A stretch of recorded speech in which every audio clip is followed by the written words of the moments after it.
Welcome to the Virtual Center for the Study of the Constitution and Civic Responsibility, an ongoing inquiry into American political origins and evolving institutions. The Executive Director of the Virtual Center is Dr. Bill O'Brien. He's also your host for this ongoing conversation. Here he is now, Dr. Bill O'Brien. Thank you, Bob Kincaid, and thank you for the introduction, and welcome to this Tuesday edition of the Virtual Center for the Study of the U.S. Constitution and Civic Responsibility. This is Bill O'Brien. We're beginning on Tuesday, as we have done the last few weeks and will be continuing to do, at 1:30 p.m. in the East. That's half past the hour. So our Tuesday programs on a regular basis will be 90 minutes rather than the full 120 minutes, which is the regular schedule for our Monday and Wednesday session. So tomorrow we will begin at our regular time, which in the East is 1 p.m. Eastern Daylight Time, and we'll be off the air at 3 as we are each day. It is a pleasure to be with you. I want to thank you for tuning in on this Tuesday. It is the 15th day of July. We are kind of right in the middle. We're in the middle month, the middle of the middle month, so to speak, of the summer. We're experiencing, I think the whole nation, at least the eastern two-thirds of the nation, is experiencing an inordinate cool down as we speak.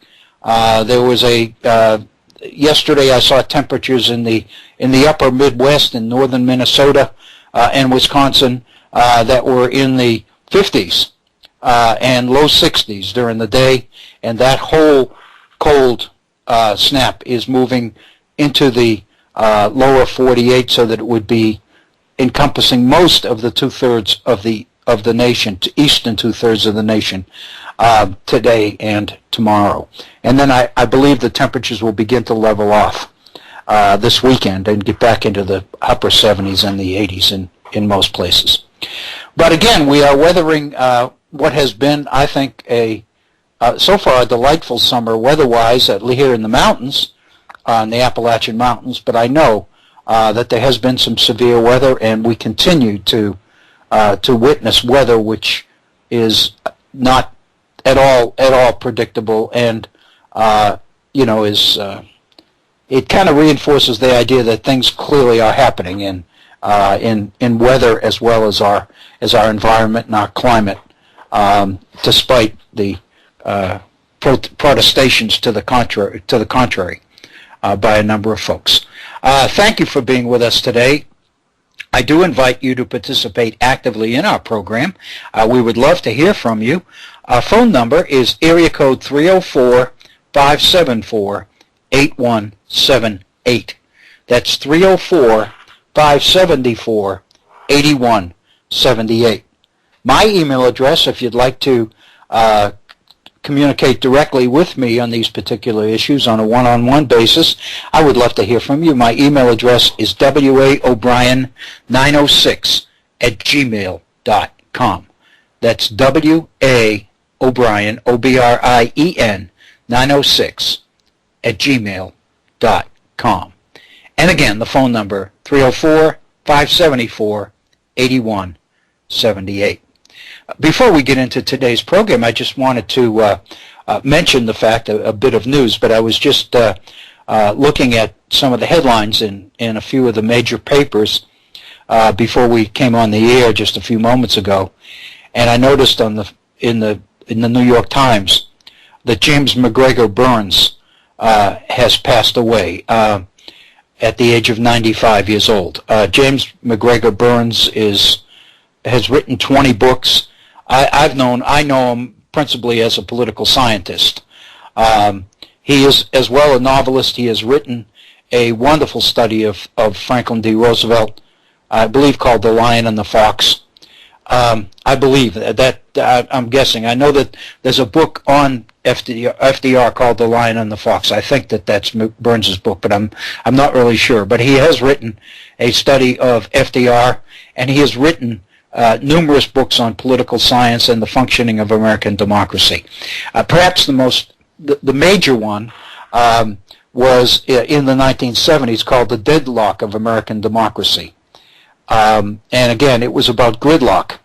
It was an approach to the Federalist Papers and to Madison's Federalist 10, which basically suggested that the whole idea of the American political system was to create an intentional idea of gridlock, so that decisions could not be made rapidly, but that major decisions would take a long time to happen. And basically, his position on that was within the school of the so-called pluralist approach, which is basically the idea that the interests that Madison talked about when he talked about factions, what made American democracy function was the participation of these various organized interest groups or factions.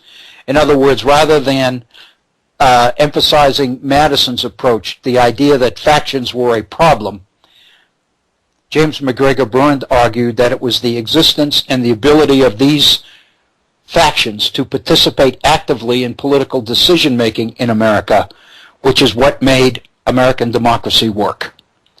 And it worked very slowly by intent. And that particular interpretation of the functioning of American democracy has been picked up by a number of people and is considered to be one of the major and one of the legitimate approaches to the operation of America's democratic system.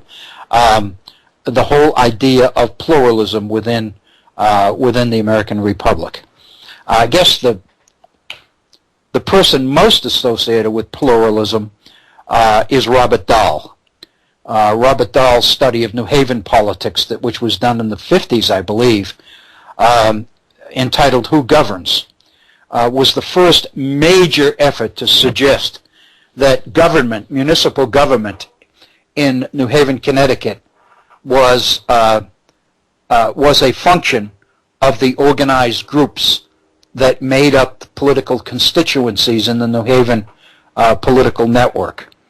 And so basically his whole idea of laying out the pluralist approach to American democracy, which was indeed picked up by James McGregor Burns in his Deadlock of American Democracy, was Robert Dahl's contribution.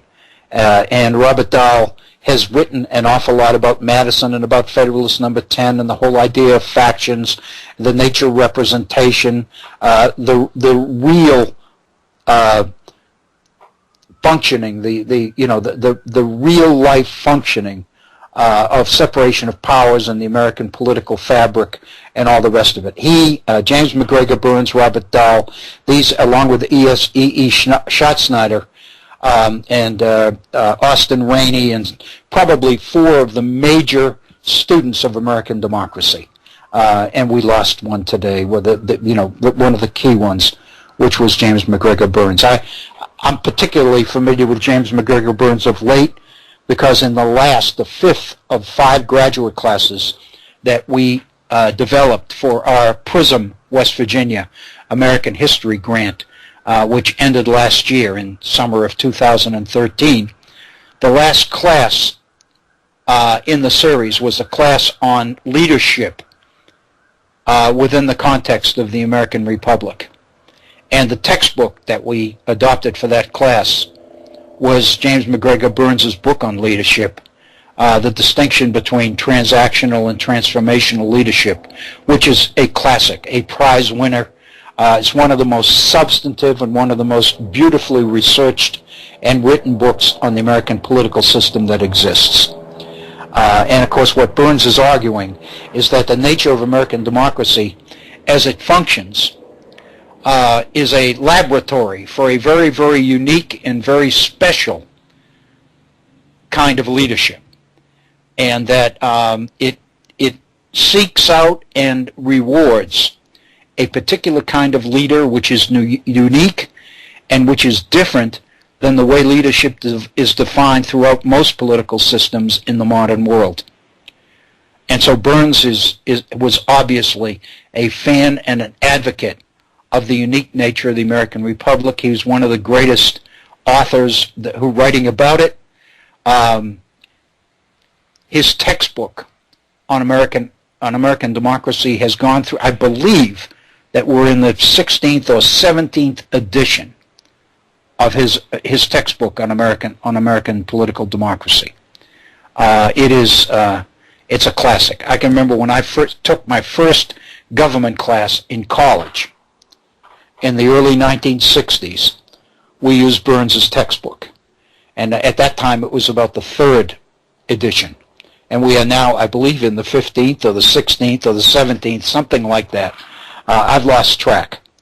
But you can, if you go online and look up James McGregor Burns, you will get page after page of citations and honors that have come the way of James McGregor Burns. So we lost a big time contributor to the celebration of the operation of the American political system and respect for the founders in the loss of James McGregor Burns. So I just wanted to take a few moments to make that case. As I mentioned yesterday, what I'd like to do today in our abbreviated program is to try to pull together what I see as the 3 major areas of focus. And again, I'm probably reducing this or compressing this more than I should. The 3 areas of attention to the Declaration of Independence that I believe become the major contributions of the scholarship of Gary Wills and his book, Inventing America. And with that, I'd like to at least begin to move towards the wrap-up of the treatment of the Declaration of Independence. We've been on it now for better than 2 weeks, and I don't know, I've even thought that we probably ought to make Gary Wills aware that with our archives of the programs of the Virtual Center, we probably ought to make Gary Wills aware that these programs exist based on his book, because the intent of these programs is to basically credit the accomplishment of what I believe is an incredible level of scholarship, insight, and an overall contribution to the understanding and appreciation for the founding fathers in the development and the creation of the Declaration of Independence. And without going back through all of it, we've spent most of our time on the preamble, because that's where Gary Wills spends the bulk of his time. Although we must appreciate the fact, and we've mentioned this more than once, that in the 18th century the attention was elsewhere than on the preamble to the Declaration. It was on the grievances alleged against King George and against the British Parliament. But as we indicated, because of the contributions of Abraham Lincoln in the 1850s and 60s, and the breath of new life, as it were, that Lincoln was able to infuse into the Declaration of Independence by focusing principally on its preamble, Lincoln was responsible for a major shift in emphasis. And from the mid to late 19th century through the 20th century up to the present, the principal focus that American students place on the Declaration of Independence has been on the extent to which the Declaration of Independence becomes a symbolic statement of principle, the mission of the American Republic, the mission of the founders, a philosophical statement as to what the nature of the American experiment in popular government is all about, and the significance of that experiment in the world since the late 18th century. The only thing that I think we need to emphasize here at this point is to recognize that while I believe the accomplishments of Abraham Lincoln are creditable, I think that they are worth considering, I think that they are valuable, and I think that they do have real, very substantive and significant meaning in the whole area of American civic education and civic responsibility in today's world. It is very important to mention that as solid and as substantive as these contributions are it is not accurate to assume or to assert that the ideas and the contributions of Lincoln were indeed the contributions and the insights of the founders themselves. These were insights that became particularly valuable and particularly helpful to Lincoln in his role as president in an effort to preserve the Union during America's Civil War. But to imply that these were indeed in the head of and in the pen of Thomas Jefferson in 1776 when he penned the Declaration of Independence, Gary Wills argues, and I tend to agree, is a major error of historical research and historical scholarship. That indeed what we are dealing with are people with a political and an economic agenda who see advantage to attributing the contributions of Lincoln and assigning them to the founders. The implication being that the founders intended the Declaration of Independence to be something that historical research tells us was not valid. And that is what Wills approaches in his whole idea of the Declaration of Independence as symbol, as statement of mission and of principle. And of course we know that the ideas of the Declaration of the Preamble are significant as a result of these changes in interpretation.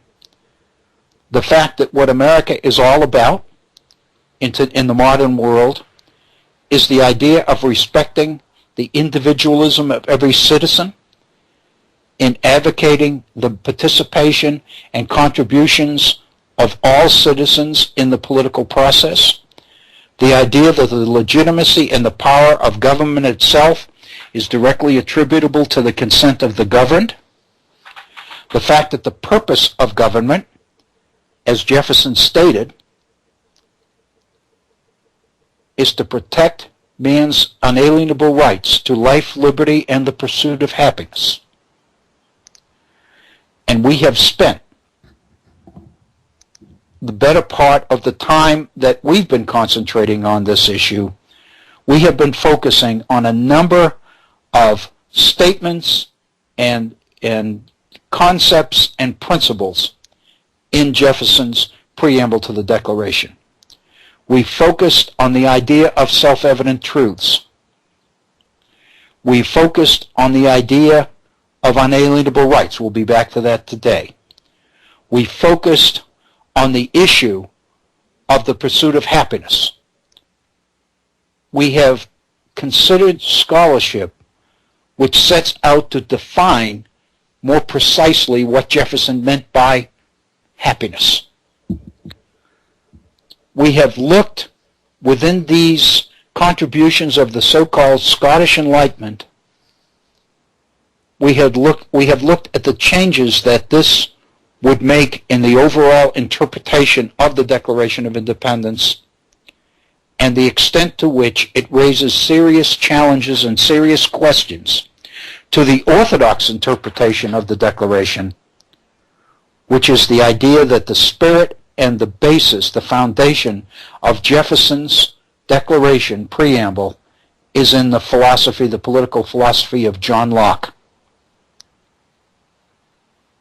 What Gary Wills asserts, and what we have considered evidence to support, is information which raises serious questions about the extent to which the Declaration is indeed Lockean. There's no question that an awareness of Locke, an awareness of the thinking and the writings of Locke is evident in the Declaration.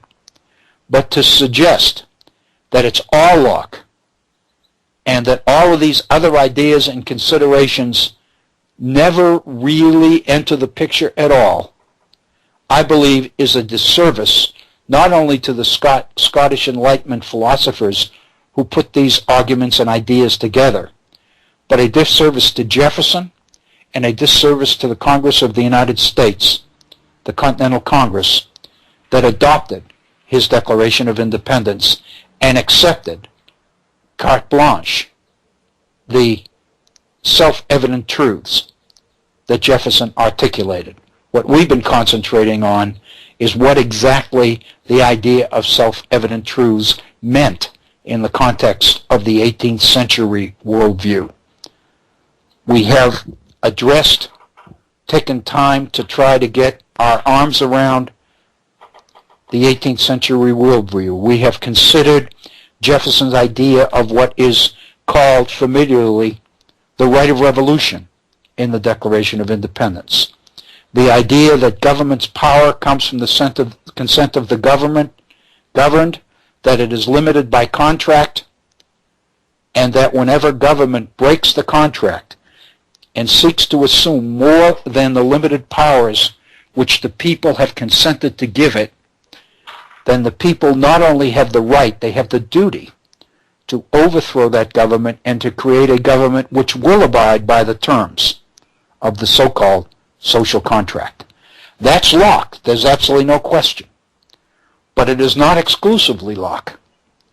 And it is very clear that the Scottish philosophers also were very familiar with Locke. But they didn't choose to read Locke the same way we have in this society. And they have found in Locke other ideas which political interests have sought to dismiss or repress. And again, I think that part of Locke, the part that is not emphasized, is the Locke that wrote the essay on moral sentiments, in which he talked not necessarily about a 100% focus on the individual and the acquisition of property by the individuals in society, but rather Locke talked in the essay on moral sentiments about the nature of the entire community and the availability of property for all.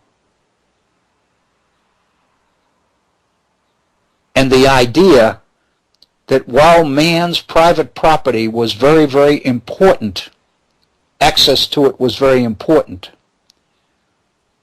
man's social responsibility dictated that he ought not to seek to acquire and control, to own more property than he could legitimately use, so that the other properties available would remain available for the rest of the people in the community, in society. In other words, the more property that the individual is able to control for himself, the less there is available to other people. Locke saw this as being not conducive to the public interest, but counter to the public interest, and indeed the beginnings of real problems. There's no question then that the writings and the ideas of John Locke are very, very familiar to the Scottish philosophers. They are definitely part of the contribution of the Declaration of Independence.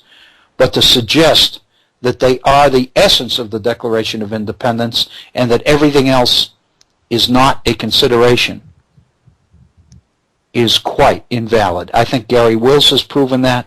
I think the Scottish philosophers, in many of the quotes that we've looked at, have made that point. What I would like to focus on today in our program are the three areas that we identified yesterday as, I believe, critical. I don't want to go back to the idea of self-evident truths again, but I would like to spend some time considering the issue of equality in the Declaration of Independence. Again, to go back to the preamble, the clause that we're focusing most of our attention on here. All men are created equal. They are endowed by we hold these truths to be self-evident, that all men are created equal, that they are endowed by the Creator with certain unalienable rights, and that among these are the rights to life, liberty, and the pursuit of happiness. That governments are created deriving their just powers from the consent of the governed, principally for the protection of these unalienable rights. And the issue that we focused on yesterday was the issue of unalienable rights and whether, in fact, the pursuit of happiness was a synonym in Jefferson's mind for property. Locke's definition of Locke's use of the word property. Locke talked about natural rights in the state of nature, man's natural rights to life, liberty, and property. Jefferson eliminated property, replaced it with pursuit of happiness. Those with a political agenda have gone the extra mile to make the case that while Jefferson included pursuit of happiness for rhetorical purposes, the real meaning of it was property. It was just a term that politically he did not feel comfortable to use. That's the general argument. I believe I pointed this out before in recent programs, but and in fact I know I have, but it's worth repeating.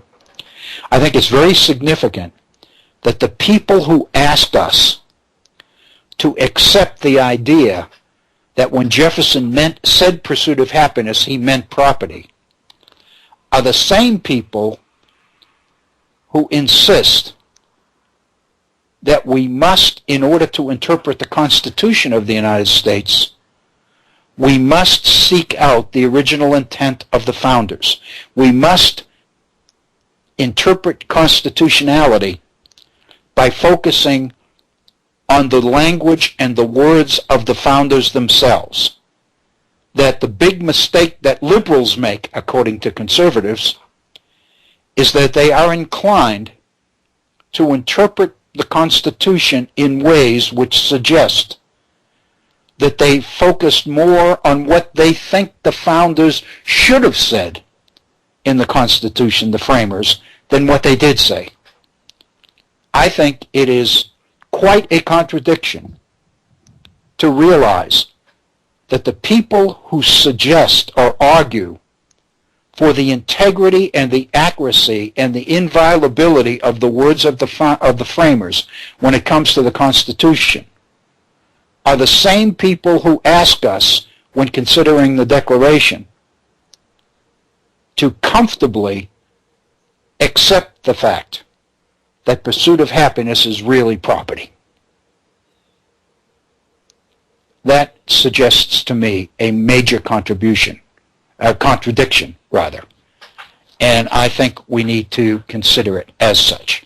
So the first issue I'd like to deal with in our second hour today is the issue of equality.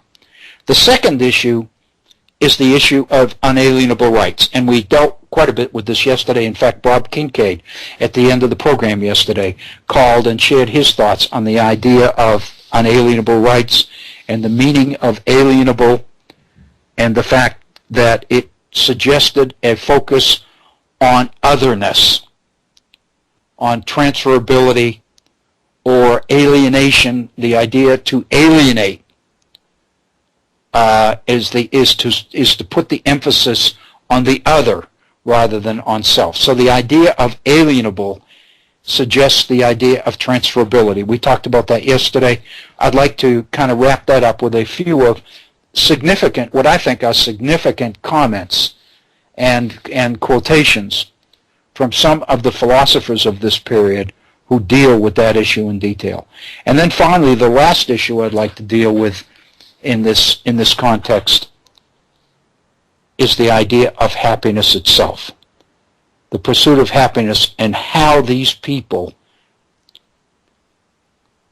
considered what they considered to be the meaning of happiness. I think all of it is very significant. And what I'd like to do, and I realize it's the top of the hour, and we are going to stop for a very short break, just a couple of minutes, This is more than anything else a nature break. But before we do that, well, I don't want to interrupt the train of thought here for a moment. One of the things that we put on the table yesterday, and I'd like to reintroduce it. And then when we take our break, I would ask that you might reflect on this for a moment, because I think it is a very, very significant thesis. I am not advocating this as truth. I'm not asking anybody to accept it as truth. I am asking that it be considered, because the more substantive this thesis becomes, the more sense it seems to make to most of us, the more significant it is. And it is basically the idea that there is a substantive difference between setting out to refute an alternative point of view and to repress it. If you seek to refute an alternative idea, then what you are doing is engaging in the legitimate activities of the free market of ideas. You are basically saying that pending the necessary analysis of the two ideas in order to reach some sort of conclusion as to which idea seems to be the most valid, but pending that, before the analysis begins, each of the two ideas in the ring, so to speak, on the table, are, at least on their surface, equally possible, equally likely, equally valid. If you set out to repress an alternate point of view, then you are denying the right of that idea to ever get on the table at all. In other words, if you refute it, you accept its possible legitimacy. If you repress it, you don't even give the alternative idea the opportunity to establish its possible legitimacy. I think it is very significant that in adopting the Lockean idea of the Declaration of Independence as the exclusive way to look at the Declaration of Independence, and in the process to repress the ideas of Francis Hutchinson and David Hume and Adam Ferguson and Thomas Reed and some of the others associated, and Adam Smith and some of the others associated with the Scottish Enlightenment. We are, in effect, not even willing to give them the option to be considered, even if they might ultimately be refuted. All we're doing here is asking that these ideas be placed on the table and be considered. To refuse to do that, which is what the critics of Gary Wills have done, is to attack him and attack the legitimacy of his scholarship to such a degree that his conclusions, his thesis, his ideas do not even merit serious considerations. That is not the free market of ideas. That is, I would argue, the opposite of that. That is total repression. It is denial of the legitimacy of the marketplace of free ideas. And that is really what we're about here at the Virtual Center, is to take legitimate points of view on a subject and put them back on the table with the idea that the whole subject of the real substantive meaning of Jefferson's Declaration of Independence needs to be continually reflected upon and reconsidered. What has been defined as truth as a closed book on the Declaration of Independence, I would suggest to you, we here at the Virtual Center are seeking to open that book for reconsideration and additional reflection. That, I would argue, is the essence of scholarship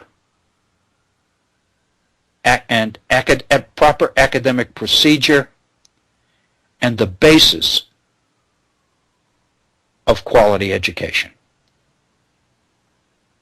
So I think this is very significant. The fact that we know so little about the Scottish philosophers and their contributions to the Declaration of Independence, I believe, academically, educationally, intellectually, and philosophically, is a disgrace. And in that sense, we are here to right what I believe is a serious wrong.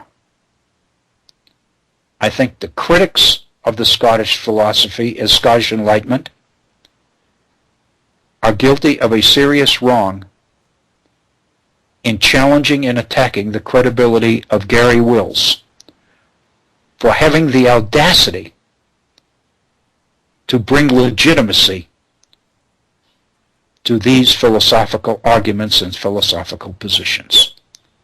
That is, I would argue, not the basis of substantive academic procedure.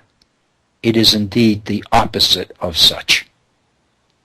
With that, we are at 6 minutes after the hour. Let's pause for just 2 or 3 minutes, and then we'll come back and we'll complete our program here at the Virtual Center. Please stay with us. We'll be right back. Thank you, Bob Kincaid, and welcome back to the Virtual Center for the study of the U.S. Constitution and civic responsibility at 9 minutes, just turned 10 minutes after the hour. So we have about 50 minutes left in our time together today. And then again, a reminder that tomorrow, Wednesday, the 16th of July, we'll begin at our regular time, which in the East is 1 p.m., and will run for our entire 2-hour period. And I promise that if we probably will not finish today, but definitely by tomorrow, we will have indeed wrapped up what I believe is a more than legitimate and acceptable focus on what I believe is an incredible example of scholarship in Gary Wills. This is a book worth reading. And I might say that, and in fact, in conversation before we went on the air today, I was sharing with Bob Kincaid that my wife and I have been watching the HBO series on John Adams. And last night we watched one of the episodes, and it was John Adams as vice president, and it covered very, very well the political and philosophical split between Alexander Hamilton and Thomas Jefferson, to the point that in 1793 Jefferson submits his resignation as Secretary of State to President Washington, as the forces pulling at the United States from France and Great Britain, who are renewing their world war, as it were, and trying to pull the United States into the war, and President Washington's decision to stay out of it and remain neutral, with strong advice to that effect by his vice president, John Adams. The point that I want to make is that one of the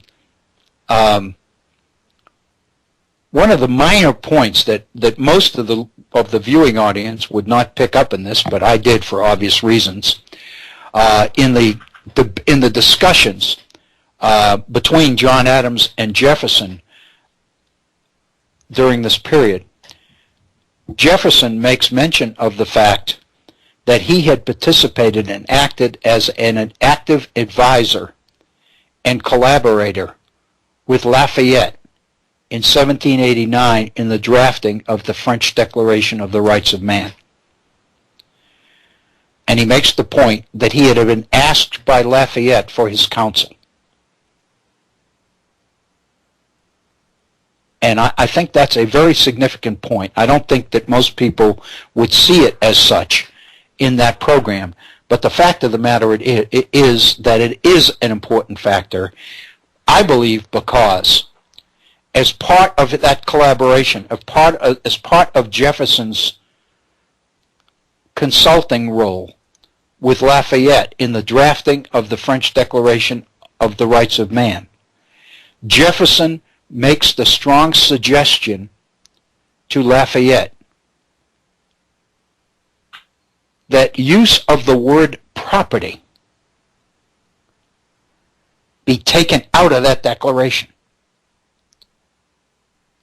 In effect, then, what Jefferson is saying is that the omission of property in our Declaration of Independence, which he wrote, is not incidental at all.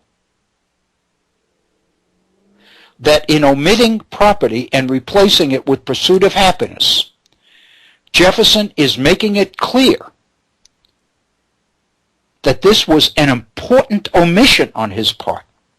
This was an important change. It wasn't just the use of one word, which rhetorically, happiness, looked better and more acceptable than the use of property. It's very, very clear that the inclusion of pursuit of happiness in the Declaration of Independence had real substantive meaning on its own. And that eliminating property as one of man's unalienable rights is, to Jefferson, very significant. Therefore, it must be to us very significant.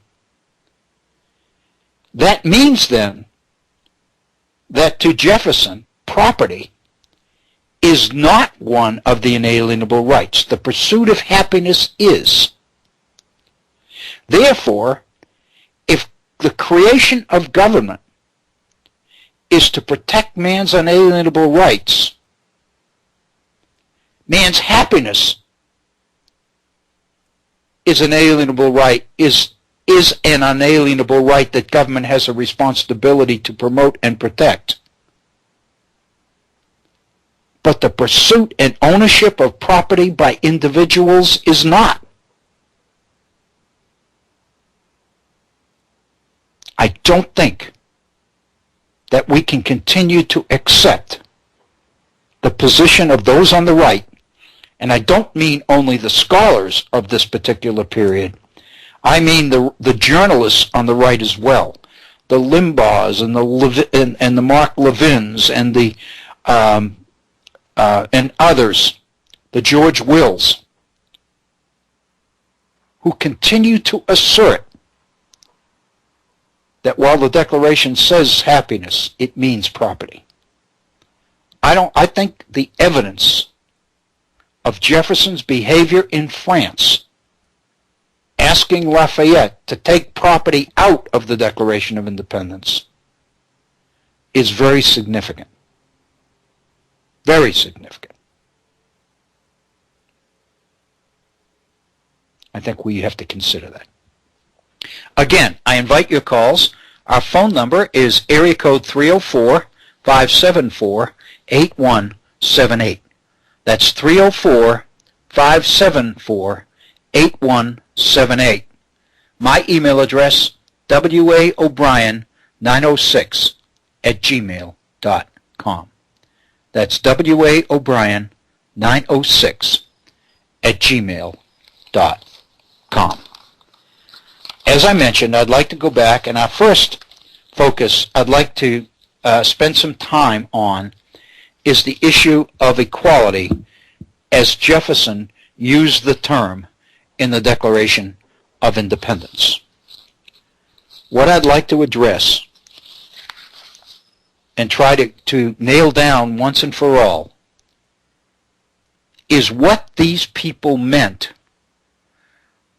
when they talked about equality. When Jefferson says, we hold these truths to be self-evident, that all men are created equal, he is saying that all thinking people at this time accepted the legitimacy of man's equality. So all of these efforts that we've taken since to come up with examples of what Jefferson might have meant by equality, because he couldn't really have meant equality. He didn't mean that everybody was equal. We all know that everybody's not equal. We know that people have different talents and different skills and different abilities and different genes and different opportunities and different education levels and different income levels and different experiences. And some people are well-traveled, some people have never been out of their hometown, etc., etc., etc. And we know that psychologists have been spending time ever since in the 19th and 20th century conducting all sorts of experiments, of research projects on identical twins in order to find out how much of what man becomes is genetic and how much of what man becomes is environmental. Nature versus nurture. It is very important then that in order to nail down what Jefferson meant in 1776 when he used the phrase that all men are created equal is a self-evident truth, we have to know what he meant at that period. One example, Thomas Paine. Many of you are familiar with Thomas Paine. Thomas Paine's important study entitled The Rights of Man, and the way Thomas Paine talks about equality during this period.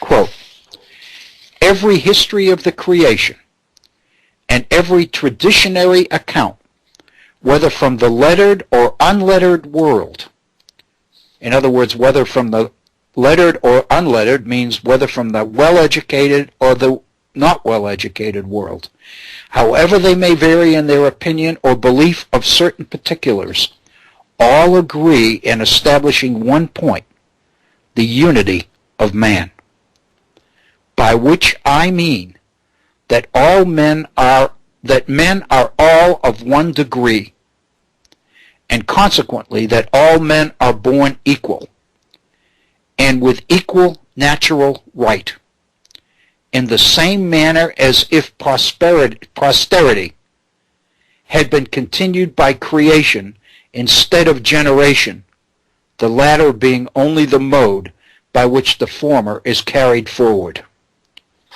That's a difficult sentence, because whenever you use latter and former, it requires that you stop and reflect back in order to make sure you know what the latter is and what the former is. So let's repeat that. Thomas Paine says, by which I mean, the unity of man, by which I mean that men are all of one degree, and consequently that all men are born equal, and with equal natural right, in the same manner as if posterity had been continued by creation instead of generation, the latter being only the mode by which the former is carried forward. What he is suggesting, what he's saying here, is that posterity, future generations, are usually considered to be the product of previous generations. But Paine is saying, if we replace that of one generation producing the next generation, and we assume that each generation was the direct result of creation, that would not change the issue of equality. Equality would still be there, however one is carried forward. Consequently, Thomas Paine says, every child born into the world must be considered as deriving its existence from God. The world is as new to him as it was to the first man that ever existed, and his natural right in it is of the same kind. I don't think there's any question as to what Thomas Paine is saying here about equality. He is saying that every man born is equal to every man who has ever been born or any man who ever will be born.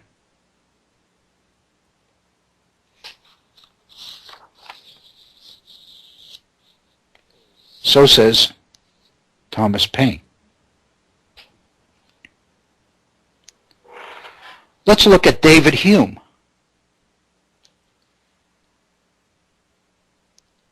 David Hume addresses the issue of equality.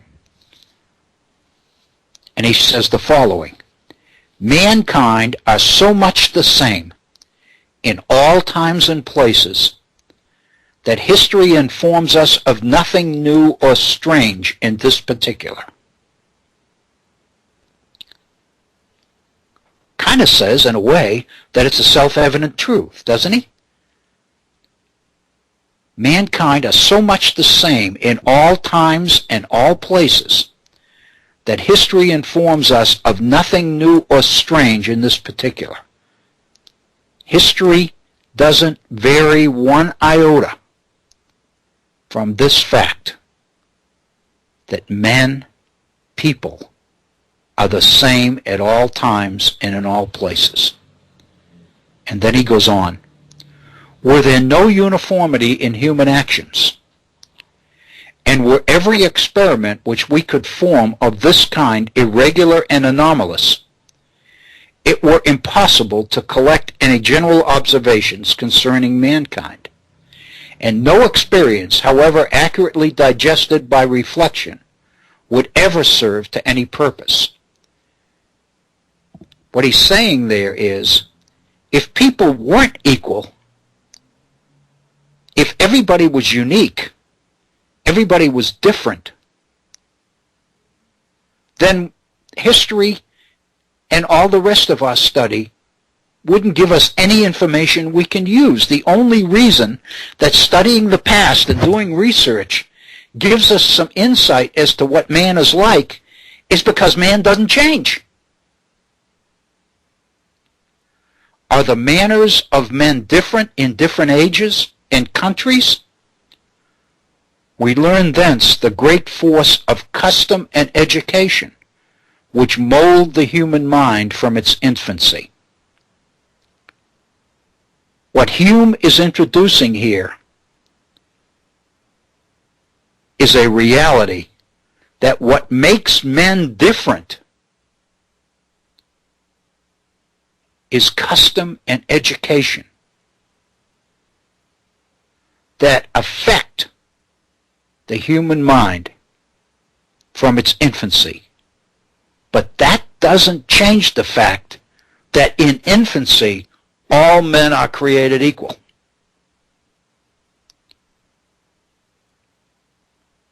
Another one of the people who lived and thought and wrote at this time on this issue of equality is Adam Smith.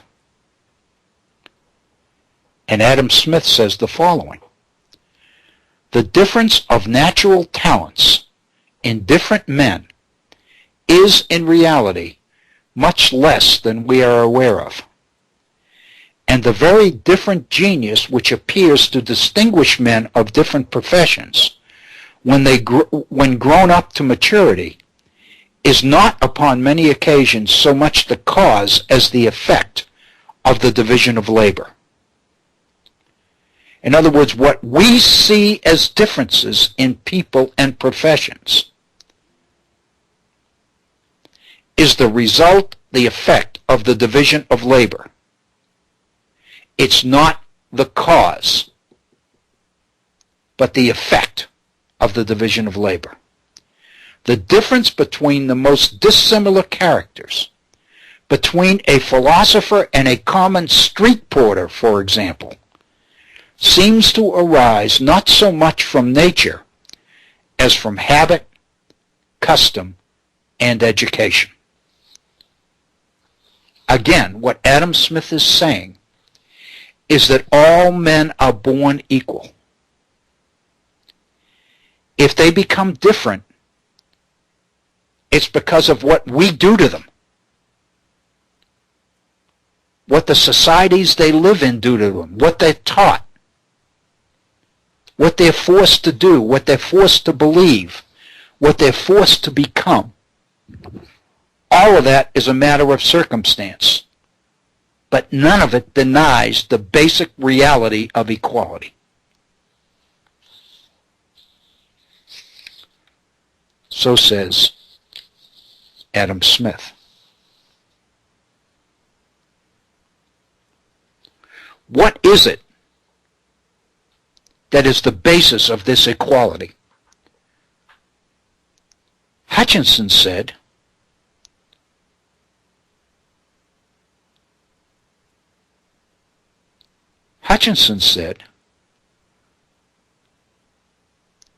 it was the moral sense. Jefferson said that the moral sense is man's highest faculty. It is, quote, this is Jefferson, the moral sense is the brightest gem with which the human character is studded. What a beautiful use of words. The moral sense, which is what makes men equal, is the brightest gem with which the human character is studded.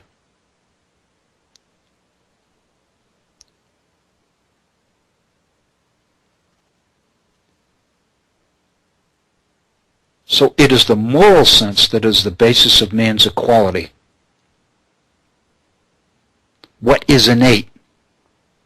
What is within all people that makes it possible to claim that all men are created equal? When you get into custom and habit and education and social pressure and social norms and all the rest of it, that's where the change comes. That's where the differences in man come from. Hutchinson said, in terms of education, by education, he said, we may contract groundless prejudices or opinions about the qualities perceivable by any of our senses.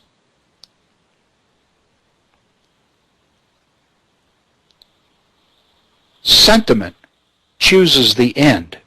Reason must judge the means to these ends. In other words, he's making a difference between what decides man's goals, man's purpose.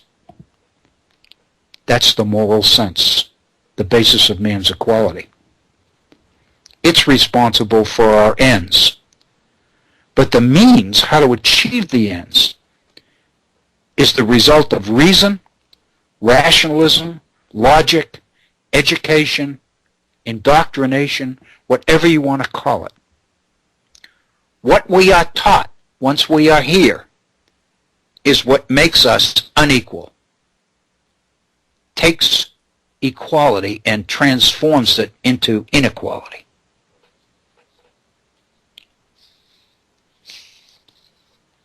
Hutchinson, in his system of moral philosophy,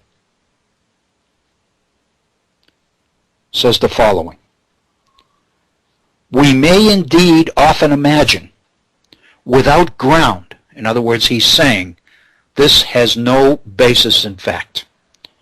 We may indeed often imagine, without ground, that actions have good effects upon the public, or that they flowed from good affections, or that they are required by the deity and accepted to him. And then, under these appearances, we approve them.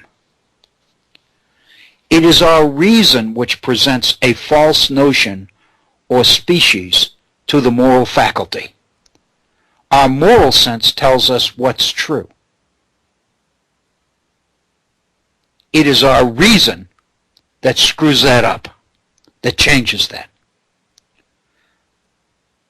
The fault or error is in the opinion or the understanding, and not in the moral sense. I'm quoting Hutchinson here. The fault or the error is in the opinion or understanding, and not in the moral sense. What it approves is truly good, though the action may have no such quality. We sometimes choose and like, in point of interest, what is in event detrimental to ourselves. No man concludes that we are not uniform in self-love or liking or our own interest, nor do like mistakes about the moral qualities of actions prove either that we have no moral sense or that it is not uniformly constituted. In other words, what Hutcheson is saying is there's nothing in what man does and how man behaves that disapproves or denies the reality of the moral sense, which is the basis of equality.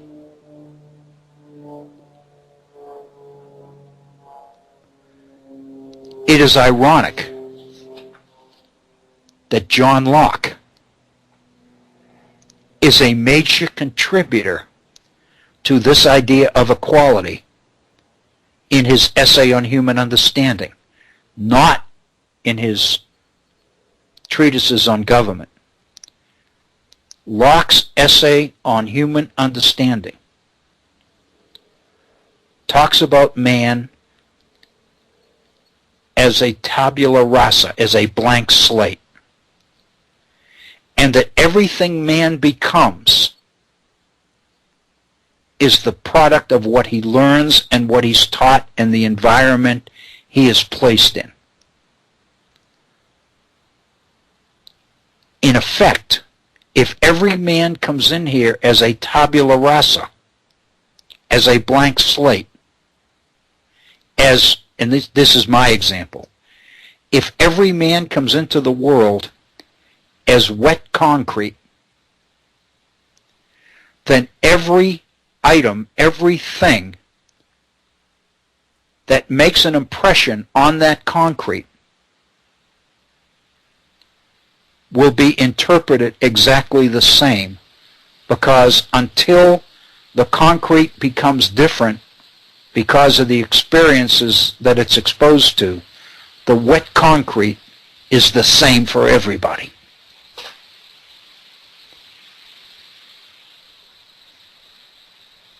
How ironic that John Locke, the architect of the philosophy, the orthodox philosophy of the Declaration of Independence, is the same person who in his essay on human understanding talks about man as, at the beginning at least, tabula rasa, which means equal.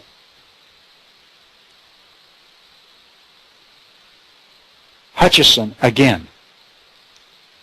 Now almost all our diversities in moral sentiments and opposite approbations and condemnations arise from opposite conclusions of reason about the effects of actions upon the public or the affections from which they flowed. The moral sense seems ever to approve and condemn uniformly the same immediate objects, the same affections and dispositions, though we reason very differently about the actions which evidence certain dispositions or their contraries. In other words, what Hutcheson is saying here is that at the basis, the moral sense is the same for everybody. Moral sentiments are the same. It's reason and the entities that affect reason, like education and position and wealth and the family structure and the social surroundings and all of those other things, the people you live with, the people you go to school with, the people you work with, the people you play with, the people you read about, the magazines you read, all of these things affect our ability to reason, our logic. And it's the imposition of those on the wet concrete that makes men which are initially equal, unequal. We've talked about Thomas Paine. We've quoted from Thomas Paine. We've quoted from Francis Hutcheson. We've quoted from David Hume. We've quoted from Adam Smith. How about quoting from Thomas Jefferson? Jefferson says, "Some have argued against the existence of a moral sense.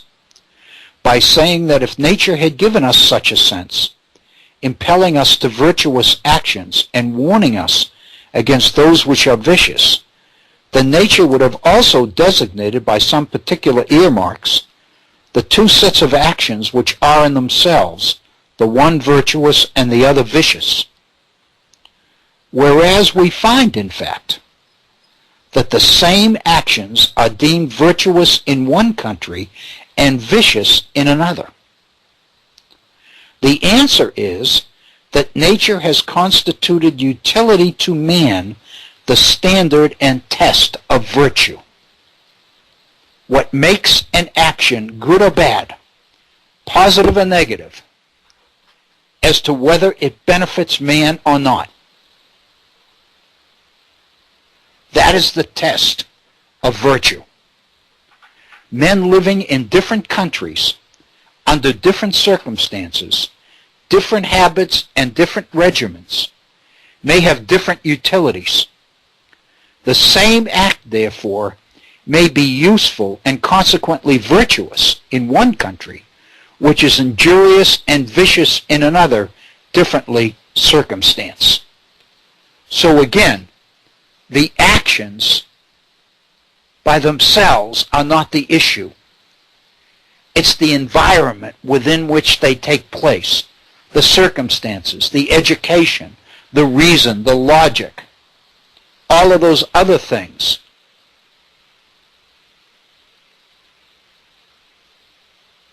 And then Jefferson says, because he goes on in the same letter, the non-existence of justice is not to be inferred from the fact that the same act is deemed virtuous and right in one country, which is held vicious and wrong in another. Because as the circumstances and opinions of different societies vary, so the acts which may do them right and wrong must vary also. For virtue does not consist in the act we do, but in the end it is to effect. If it is to effect the happiness of him to which it is directed, it is virtuous. While in a society under different circumstances and opinions, the same act might produce pain and would be vicious. The essence of virtue is in doing good to others. Wow, I wrote in the margin of Wills's book, where this quote appears on pages 213 and 214. Wow. Thomas Jefferson, the man who wrote the Declaration of Independence, the man who said that all men are created equal, is in this quote explaining what in his mind equality is about. What he is saying is that it is not the act that determines whether it's virtuous or vicious, but the environment within which the act is considered or performed. If the purpose of the act is to do good to man, if it is to contribute to man's happiness, it is virtuous. If it's not, if it's designed to produce pain, if it's not designed to benefit others, then it is vicious. And Jefferson's closing sentence in this statement, the essence of virtue is in doing good to others. The moral sense, the basis of man's equality, is what in a perfect world would cause good people to do good things.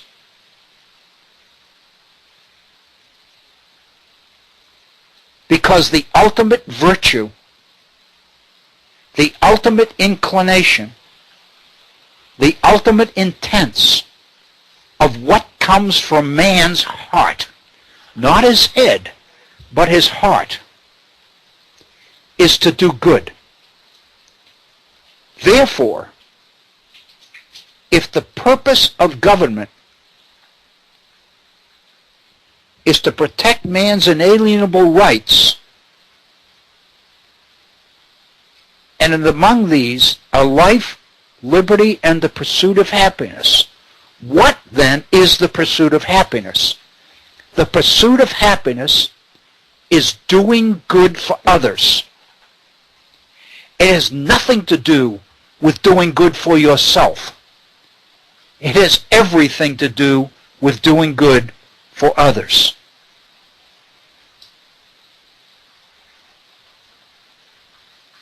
I am convinced. I have to believe, as I read this statement from Thomas Jefferson, that when Jefferson talks about the moral sense as being the basis of man's equality, when Jefferson says that man's human nature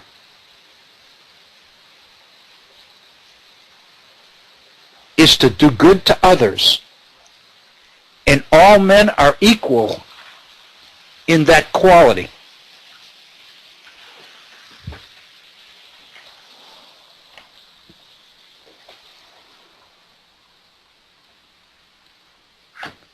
I'm closing windows here because we're having a fairly heavy rainstorm outside, and I can hear the rain dripping on the window panes and the windowsills, and I'm afraid it's interrupting the audio here. So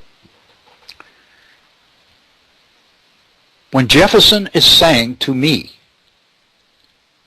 that man's innate inclination is to do good to others because of the moral sense, and it is the basis of man's equality,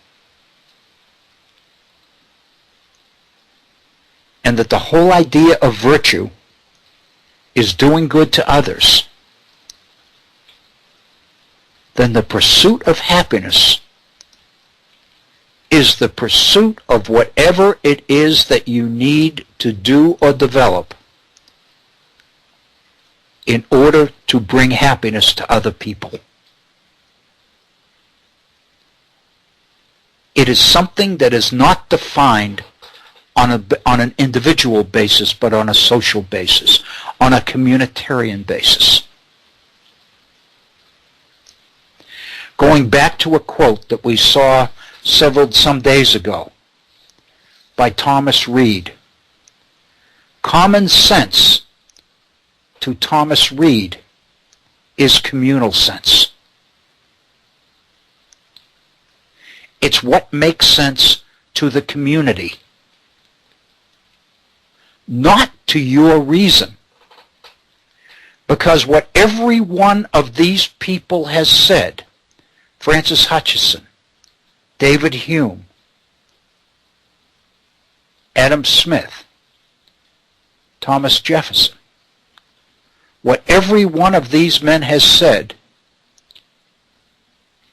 is that up until reason intercedes, equality prevails.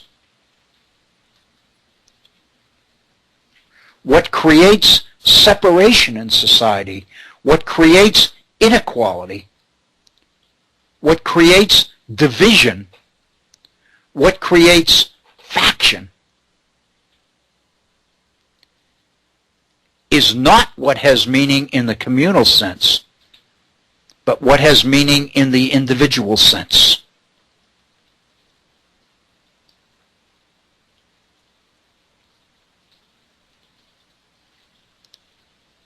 So in essence,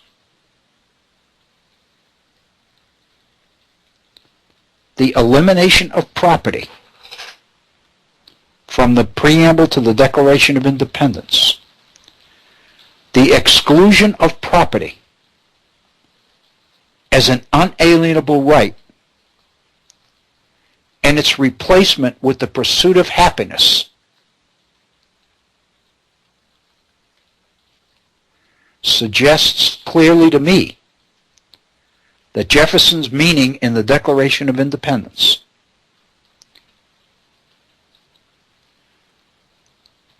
is that the natural right or the unalienable right that government has the responsibility to promote and to protect is the ability of every citizen in society to produce, to bring happiness and do good to others. Everything that contributes to that, Jefferson says, is virtuous. Everything that does damage to that is contrary to virtue. Jefferson defines it as vicious.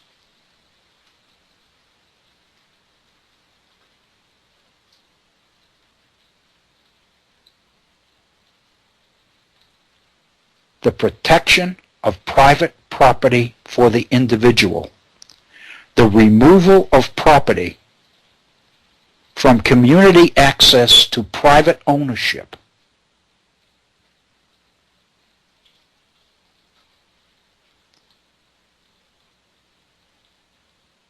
is legitimate. Jefferson is not denying man's right to property. He's not denying Locke. But what he is saying is the purpose of the freedom to acquire property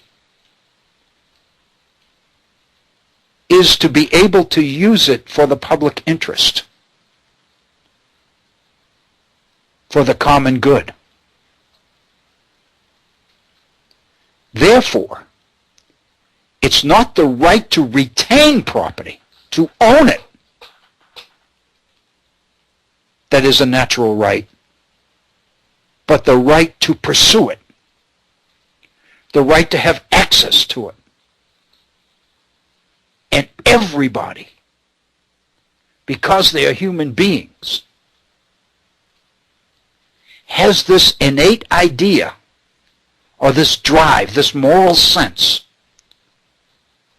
to do good to others and bring happiness to others. Hutcheson said that the division of labor in society, the development of particular skills and particular talents, means that each of us has a responsibility to focus on our abilities and our talents and grow them with the idea that they become the basis of what enables us to contribute to the public good. I know this is confusing. I know it's, to use the common expression, deep.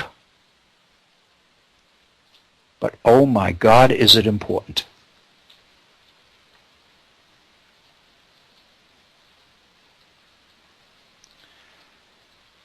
All that we've seen about division of labor associated with the Industrial Revolution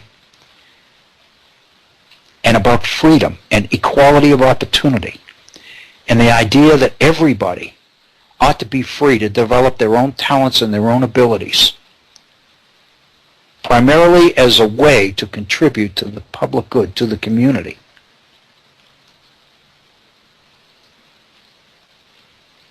is, you'll recall, exactly what Theodore Roosevelt said in his New Nationalism speech in 1910. When he was talking about the proper role for government in America, in this republic. The proper role for government is to protect man's ability to contribute to the public interest. Government's right to regulate the hours that man is required to work, to guarantee the right of a minimum income, a minimum wage to people who work,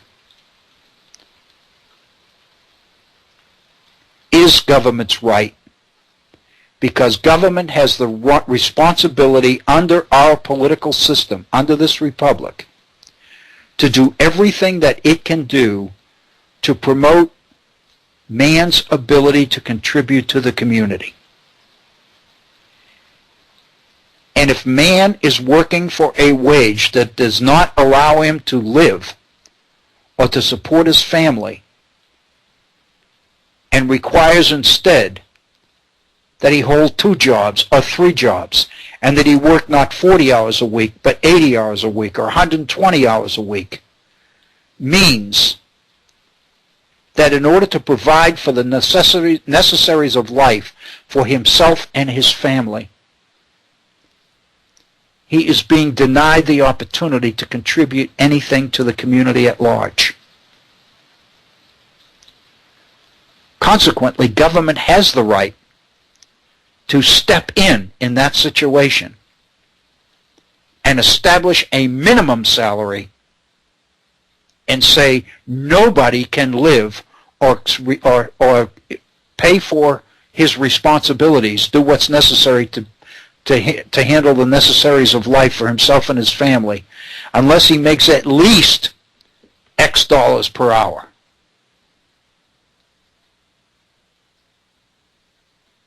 For government to step in and do that, the Supreme Court said in Locke versus New York, is a violation of man's freedom to sell his labor for whatever he chooses to sell it for. It's a violation of man's right to enter into his own private contract. Roosevelt was saying that no, it's not a violation of his freedom to contract.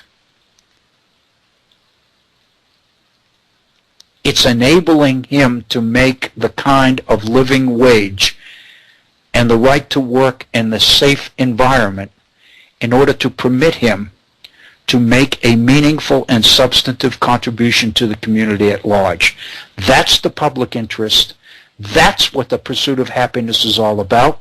That's what the role for government to protect man's unalienable rights to life, liberty, and property is all about. And damn it, that's what Jefferson said. And that's what Jefferson meant in the Declaration of Independence.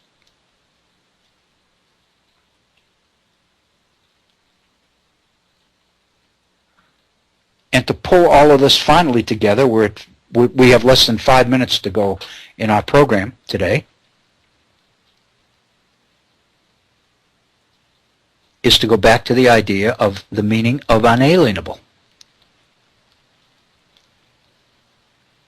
As we considered yesterday, and as Bob Kincaid contributed to our discussion, alienable means transferable. It implies the connotation of otherness. In the 18th century, most of the examples used to explain the meaning of alienable referred to property. Property was an alienable right, not an unalienable right. Property was an alienable right because man had a natural right to use it and to contribute goods and services in the public interest. Commerce was the ability to contribute your skills and your abilities and your labor and your property and your talents to the free exchange of goods and services in society at large. It was the essence of what gave you the opportunity to make a substantive contribution to the public good. Therefore, property was alienable. Consequently, Jefferson, in the Declaration of Independence, in talking about unalienable rights, cannot include property. Rather, the absolute unalienable right that man has is not the right to own property, but the right to acquire it in order to meet his responsibilities to himself, to family, and to the community at large. Property is not an end in itself. It is a means to contributing to the public interest. So how would Jefferson respond to the argument of Paul Ryan and so many others, that man's freedom to acquire as much personal property as possible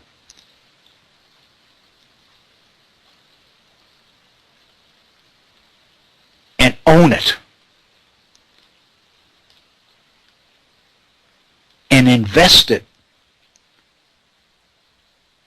in tax-free investments outside the parameters of the nation, so that all of it would remain yours and none of it would be available to the community at large.